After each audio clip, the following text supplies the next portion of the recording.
As far as your spiritual process is concerned, anyway you're alone. Namaskaram Sadhguru. I'm in a relationship with a very bitter person who is not interested in spirituality. How can I handle my relationship without losing my way on the spiritual path? If your concern is your spiritual growth only, then if you have a demon for your partner, that's the best thing. But your partner, your husband, wife is not just about spiritual growth, you also want to have a pleasant life in the family. Then you have to choose someone whom you like, but any human being on the planet, there is something that you don't like about them. Isn't it so? So you use that part of it for your spiritual growth, and the rest of it you enjoy. Just as life. So if your intention is to have a good family, then some rapport is needed between two people, otherwise it won't work. Especially if you have produced children, then rapport is must, otherwise you'll foul the new life that's come up. If you create a foul atmosphere, you'll foul up the new life that is coming up. Nobody has any right to do that actually, but people are doing it. But no human being has any right. You can mess yourself up as much as you want, that's up to you. But you can't mess up a fresh life that's just coming up. So, if you're looking for good life, family life, then one has to find rapport. And that rapport means some areas of commonality at least. But if you're looking for spiritual life, it doesn't matter what kind of person he is, you can use everything for your growth. Everything for your growth, if that's all your focus is. But generally your focus is both ways, you want to have a little bit of that and a little bit of this. So mixed fare. So it gets little complex.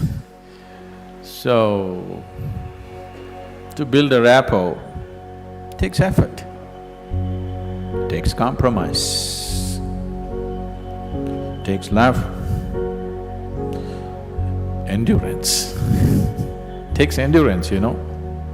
Somebody is constantly like this, you want to build rapport with that person, but you don't want to go his way. That takes lots of endurance. Yes or no? People whom you love are not easy. So what can you do? One thing is to transform yourself in such a way, being in your presence, unknowingly, their cup will turn around. Just yesterday, you know, the other day I just went out in the rain, I went out and it started raining and I was carrying both my India phones because I was expecting some calls and I mean, one is India, one is Europe, one is America, 3 phones I had. One I had in my jacket, other in my trouser pockets, and by the time I got here it got wet and both the phones just burnt up. Then people around me were telling me, Sadhguru, why carry 2 phones? Now we can have 2 SIM cards in one phone. If you hold it like this, you can speak on the India SIM card. If you turn it around, it just shifts into the other SIM card. You don't have to switch anything, just this way it handles one SIM card. If you turn it around, it handles another SIM card. You have to become like this. I was very suspicious of this phone, I didn't get it, but but you must become like this. If you wish to take people who are around you with you. If you want to walk alone, it's very easy. If you want to take people with you, then it takes a considerable amount of effort. When Gautama was asked this question, is it better to walk alone on the path or with a companion? He's not like me, he's dry. He said, it's better to walk alone than to walk with a fool. He's not saying don't walk with anybody, he's not saying don't have companions, but he said it's better to walk alone than walk with a fool. Because they can drain you, they can take such a lot of energy and time, and you don't know, they may be stronger than you and they may take you their way than you taking them your way. There's every possibility, yes? So, I won't say what Gautama said. All I'm saying is, it doesn't matter how you walk, as far as your spiritual process is concerned, anyway you're alone. Nobody is with you. It's only the bodily process, the material process of life, which you can share with people. You come alone and you go alone, isn't it? Even if you have a twin brother or a twin sister, you still come alone and go alone, isn't it so?